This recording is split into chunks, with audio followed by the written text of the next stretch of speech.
తీరా హుక్కు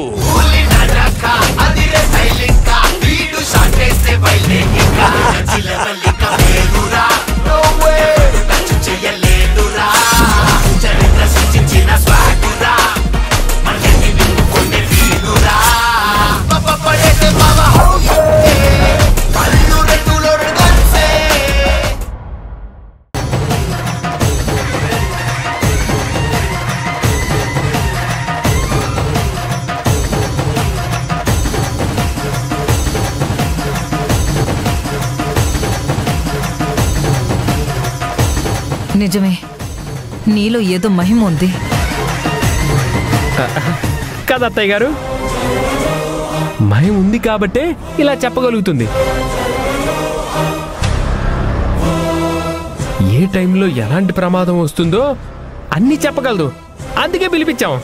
అయితే జాతకాలు చెప్పడానికి వచ్చిందా? జాతకాలు కాదు, మహాపాతకాలు చేసే వాళ్ళని ఇంట్లో నుండి పంపించడానికొచ్చాను. ఎవరిని? దీన్నే దీన్నే దీన్నే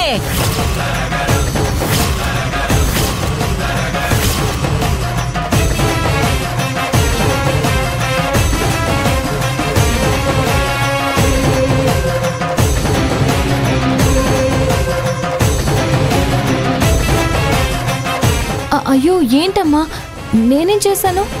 నువ్వే ఈ ఇంటిని భ్రష్టు పట్టించావు. ఈ ఇంటిని నాశనం చెయ్యాలని ఇక్కడికొచ్చావు.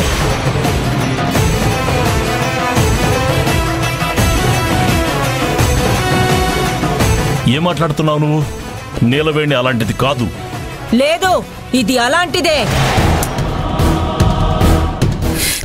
అది ఇది అని మాట్లాడకండి. నీలవేణి గురించి మర్యాదగా మాట్లాడండి. ఇది అంటే నీలవేణి అని కాదు బామర్ది.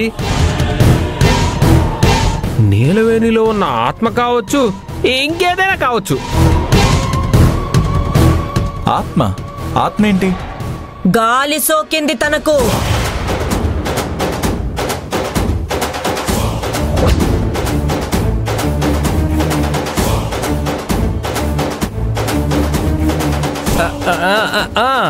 అందుకే ఈ ఇంట్లో అన్ని అరిష్టాలే జరుగుతున్నాయి.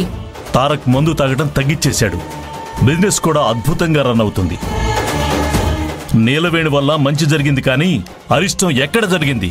అలా అంటారేంటి నాన్న? అన్నయ్య